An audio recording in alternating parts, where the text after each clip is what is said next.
Hello guys, welcome back to my channel. तो आज के আমরা আবার মালদা পার্কে যাচ্ছি ঘুরতে। তো তোমাদেরকে আজকে আবার মালদা পার্কের ব্লগটা দেখাবো। ঈদের দিন অত ভালো করে না দেখাতে গেলেও আজকে চেষ্টা করব ভালো করে দেখানো। তোমরা দেখবে যতটা পারবে, লাইক করবে, শেয়ার করবে, চ্যানেল সাবস্ক্রাইব করবে।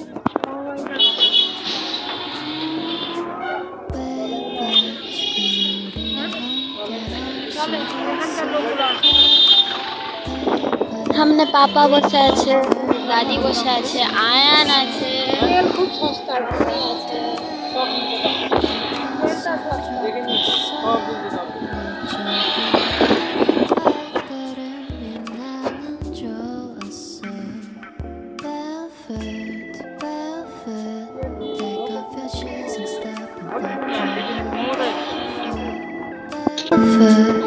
우린 같은 온도에 있어 푸른 내 바닷속은 얼마나 깊을까 바다 가고 싶을 때 내가 보고 싶을 때 또 네가 많이 এই যে গাইজ আমরা মালদা পার্কে এসে গেছি। এই যে অ্যান্ড আমরা এন্টারও করে গেছি গাইজ। টিকিট কাটার সিনটা তো দেখালাম না। তো মাম্মি আর আয়ান একটু পর থেকে আসছে, ততক্ষণ আমরা যে ঢুকে গেছি ওটা তোমরা দেখতেই পাচ্ছ। অ্যান্ড আজকে অনেক পার্কে অতজন আসেনি, মানে কি ভালোই ফাঁকাই সবাই হচ্ছে, মানে ভালোই তো হলো যে অত কেউ আসেনি, অত মানে ভিড় লোকজন করতে হবে না, খোলামেলা জায়গাও পাওয়া যাবে বসার জন্য, ভালোই হলো। মানে মালদা পার্কে আই থিঙ্ক ঈদ, কোনো পুজো বা আর অন্য কোনো অকেশনের দিন বা তার পরের দিন আসতে গেলে একটু প্রবলেম হতে পারে আমার হিসাবে। অনেক মানে লোকজন বেশি ভিড় হতে পারে। তোমরা যদি ইন্ট্রোভার্ট টাইপের হও আর তোমরা যদি খোলামেলা জায়গা চাও তাহলে। অ্যান্ড আর তোমরা যদি সানডেতে আসো তাও অনেক লোক আসতে পারে, ওই দিনও ভিড় হবে। বাকি তোমরা যদি সোমবার, মঙ্গলবার, বুধ, বৃহস্পতি, শুক্র, শনি হেনা তেনা বারে আসো তাহলে তোমাদের অতটাও লোকজনকে করতে হবে না। আর ওই যে দেখো গাইস, আমার মাম্মি এসে গেছে আয়নকে নিয়ে।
তো যেহেতু আমরা প্রায় 4:30টার দিকে পার্কে এন্টার করেছিলাম, তো ভাবলাম যে দাদিকে এক পাক পার্কের এই প্যাথওয়ে দিয়ে একটু ঘুরিয়ে নেওয়া যাক। তো ওই জন্য পাপা হচ্ছে কি ঘোরাচ্ছে আর আমরা একসাথেও ঘুরছি, ভিডিও করছি।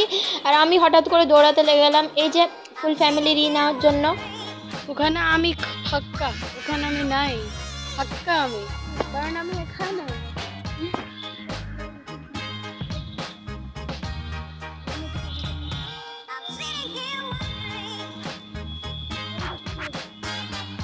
গাইজ এখন আমরা ভাবলাম যে একটু স্ন্যাক্স খেয়ে নেওয়া যাক, তো তাই আমরা এই বেঞ্চে বসতে চলেছি। এখানে আয়ান বসেছে, এখানে ফুল ফ্যামিলি খাদ্য গ্রহণ করবে আর আয়ান বদমাশি করবে। ততক্ষণ তোমরা আমার এই স্ন্যাক্সটা দেখে নাও। এখন আমার নামটা মনে আসছে না, কারণ আমি খাঁটি বাঙালি নই, তাই তোমরাই হেনা তেনা সব ভেবে নিও। এই যে আমি খাচ্ছি, খালি খেতেই আছি, খালি এত যে জায়গা পেটে কোথা থেকে যে আমি নিয়ে আনি যে খেতেই আছি আমি খালি। লিটারালি গাইজ আয়নের কেলা এতটাই পছন্দ যে ওই খালি কেলাই খেতে থাকে বান্দারের মতো। আর ওই এই যে কেলা খাচ্ছে মানে ওর ডাইজেস্ট সিস্টেমে কোনো একদম বাধা পূর্ণ কিচ্ছুই নাই। ওই কখনো আমার কাছে মুড়ি খাচ্ছে, ফের কেলা খাচ্ছে, কোনো ঠিকঠাকই নাই এর।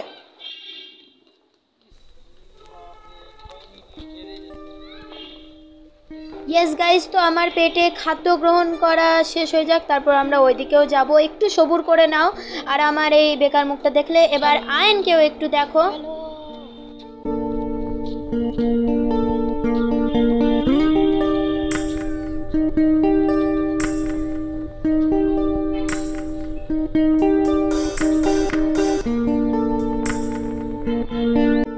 কি হলো দেখার জন্য তোমাদেরকে এই ভিডিওটা টু বি কন্টিনিউড থাকলো। তোমরা আমার চ্যানেলটাকে সাবস্ক্রাইব করো, আমার ভিডিওটাকে লাইক করো, এই ভিডিওটাকে শেয়ার করো, যা মন তাই করো, ইয়া ফির নাও দেখো, কিন্তু এই ভিডিওটা থাকলো টু বি কন্টিনিউড।